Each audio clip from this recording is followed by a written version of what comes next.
கும்பராசியை எடுத்துக்கொள்வோம். அதாவது இவர்களுக்கு இந்த மாதம் தொடங்கி ஒரு 6 நாட்களுக்குள்ளாகவே புதன் சுக்கிரன் கூட்டணி இவர்களுடைய ராசியில் அமர்கிறது. இது உங்களுக்கு ஒரு பெரிய பிளஸ் பாயிண்ட். என்ன, கும்பத்துக்கு ஒரு பிளஸ்ஸை, ஒரு லாபத்தை புதனும் சுக்கிரனும் கொடுத்துத்தான் ஆக வேண்டும் அப்படிங்கிறது இந்த பிரபஞ்சத்தின் விதி.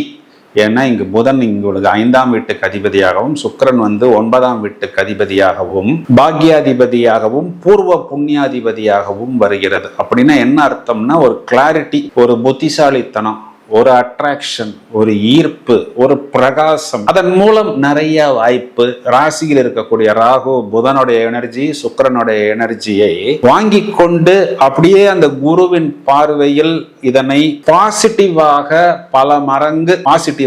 பல மடங்கு ஆம்பிளிஃபை பண்ணி வெளிப்படுத்தும் பொழுது நம்மை பார்க்கும் பொழுதே ஒரு இம்ப்ரெஷன் கிரியேட் ஆகும்.